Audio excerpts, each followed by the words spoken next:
Assalamualaikum warahmatullahi wabarakatuh. Kami dari kelompok 5 bisnis pengantar yang beranggotakan Julina Zahra Junta, Muhammad Farel Halim, Muhammad Zainul Faris, Maharani Ariela, Nabila Lintang, Nadila F. Amanda, Dewa Maheswara, dan saya sendiri Dodik Pratama akan mempresentasikan hasil diskusi kami yang berjudul Tekstil Dihantam Corona. Seberapa kuat Sritek dapat bertahan? Yang pertama adalah problem. PT Sri Rezeki Isman Tbk atau Sritek adalah salah satu perusahaan tekstil terbesar di Asia yang ikut terdampak akibat pandemi COVID-19. Hal ini dibuktikan dari pendapatan bersih PT Sritek pada kuartal 1 2020 hanya sebesar 28,22 juta US dollar atau setara 423 miliar rupiah. Hal ini dikarenakan penurunan ekspor yang terjadi di Eropa disebabkan oleh kebijakan lockdown yang diterapkan negara tersebut. Produksi sendiri menyediakan economic value yang berupa profit, barang, dan juga customer value. Customer value sendiri memiliki 3 jenis utilitas, yaitu yang pertama ada form utility, yang kedua ada time utility, dan yang ketiga ada place utility. Selanjutnya, manajemen operasional itu merupakan suatu arahan dan kontrol dari berbagai aktivitas yang merubah sumber daya menjadi produk jadi, di mana produk tersebut memiliki value bagi konsumen. Oleh karena itu, manajer operasional bertanggung jawab untuk memastikan agar proses operasional berjalan dengan baik dan menghasilkan produk yang memenuhi kebutuhan dan keinginan customer. Selanjutnya, ada perbedaan operasional antara manufaktur barang dan jasa, di mana keduanya sama-sama mentransformasi input atau raw materials menjadi suatu produk akhir. Namun bedanya di barang, inputnya berupa barang dan outputnya berupa benda, namun di jasa itu inputnya adalah orang yang kebutuhannya belum terpenuhi dan ditransformasi menjadi outputnya adalah konsumen yang kebutuhannya terpenuhi.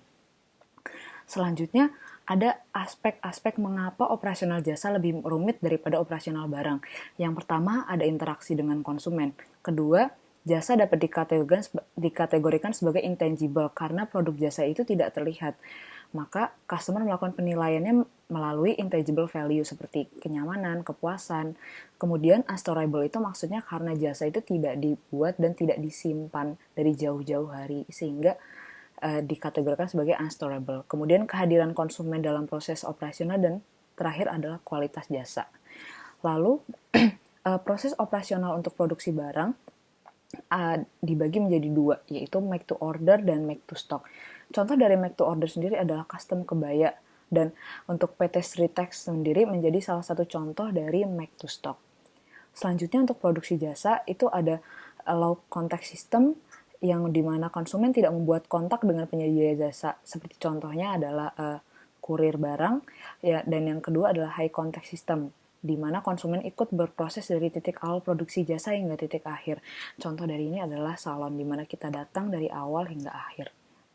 Sekarang saya akan menjelaskan tentang business strategy as the driver of operation.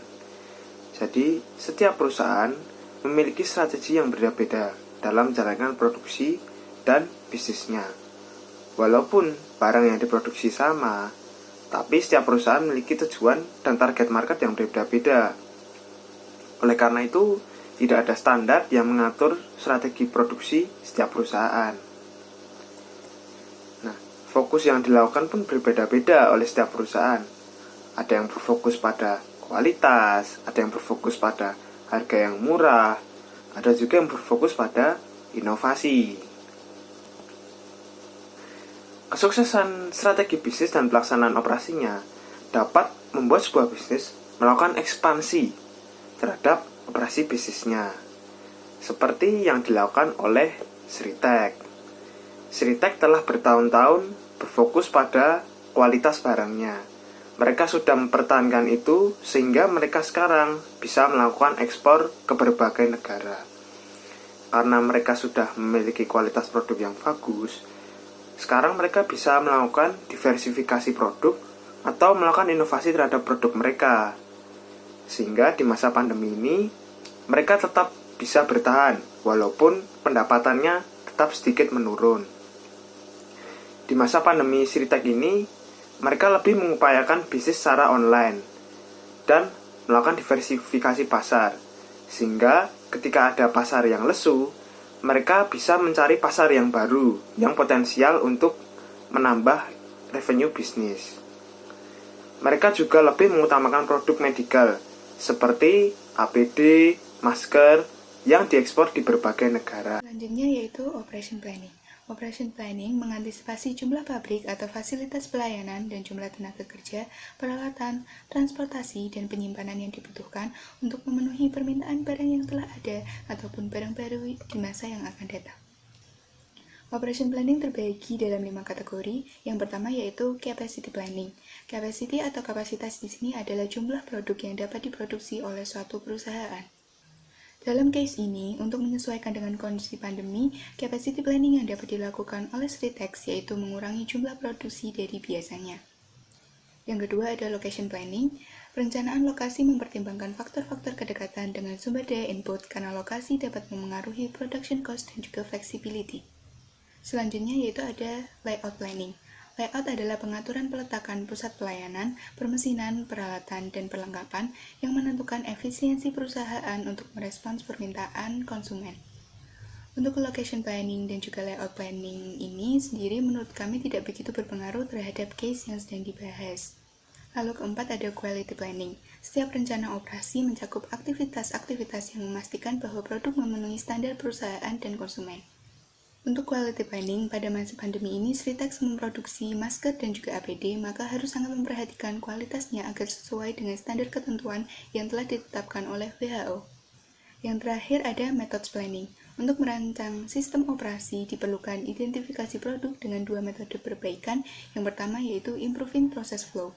Dalam kasus ini seperti meningkatkan keteraturan aktivitas produksi, pemindahan material dan bahan, dan juga performa kerja dalam setiap prosesnya, yang mana pada kondisi seperti saat ini harus sangat menjaga protokol kesehatan dan tetap menjaga efisiensi produksi. Yang kedua yaitu improving customer service. Meningkatkan kemudahan layanan dalam berbelanja online di laman toko sritex.com menjadi salah satu bentuk improving customer service. Pandemi. Jadwal operasional sendiri terdiri dari 4 macam kegiatan, yaitu yang pertama, the master operation schedule atau jadwal operasi utama. Penjadwalan operasi terjadi di tingkat yang berbeda. Yang pertama, jadwal operasi master tingkat atas menunjukkan layanan atau produk mana yang akan diproduksi dan kapan kegiatan tersebut akan dilaksanakan dalam periode yang akan datang. Jadwal utama adalah sebuah game plan atau rencana permainan untuk memutuskan volume kegiatan yang akan datang dalam beberapa bulan ke depan. Dalam hal ini, Sritex perlu memutuskan produk mana yang akan diproduksi dan kapan akan dilaksanakan kegiatan tersebut, dan tentunya menyesuaikan dengan kondisi saat ini. Yang kedua, jadwal terperinci. Jadwal terperinci menunjukkan aktivitas sehari-hari yang akan terjadi dalam produksi atau kegiatan produksi. Jadwal terperinci menunjukkan tugas kerja harian dengan waktu mulai dan berhenti untuk pekerjaan yang ditugaskan di setiap stasiun kerja. Dalam hal ini, Sritex perlu menyusun sebuah jadwal yang terperinci agar setiap kegiatan yang akan dilakukan lebih jelas lagi dan tentunya tidak menghabiskan biaya yang sia-sia. Yang ketiga, jadwal staf dan penjadwalan yang berbasis komputer. Penjadwalan staf mengidentifikasi siapa dan berapa banyak karyawan yang akan bekerja dan kapan staf tersebut bekerja.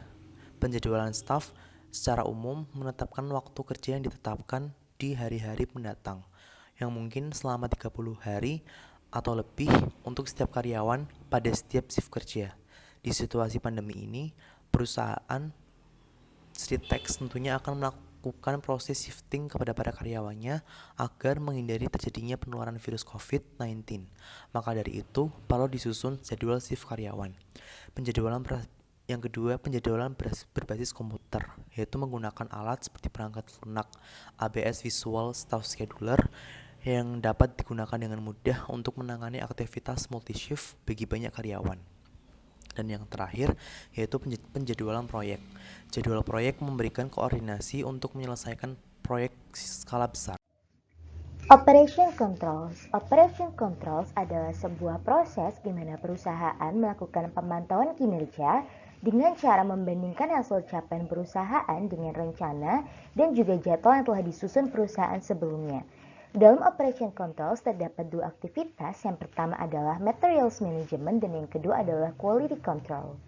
Materials Management. Materials Management adalah proses di mana perusahaan merencanakan, mengatur, dan mengontrol aliran bahan dari sumber pasokan melalui distribusi barang jadi. Sritek adalah salah satu perusahaan yang beroperasi di bidang manufaktur, dan pada umumnya perusahaan di bidang manufaktur membutuhkan 50% hingga 75% biaya material sebagai input perusahaan. Dalam materials management terdapat 5 aktivitas yang perlu dilakukan perusahaan. Yang pertama adalah supplier selection, yaitu ketika perusahaan mencari dan memilih pemasok. Yang kedua adalah purchase, yaitu di mana perusahaan memperoleh semua bahan sebagai input perusahaan. Yang ketiga transportation sebagai sarana pengangkutan sumber daya perusahaan. Yang keempat warehousing, di mana ini disebut juga sebagai penggudangan, yaitu penyimpanan material produksi. Dan yang kelima adalah inventory control, di mana inventory control ini perlu dilakukan untuk memastikan bahwa persediaan cukup untuk melakukan rencana perusahaan dan tidak melebihi batas strategi perusahaan.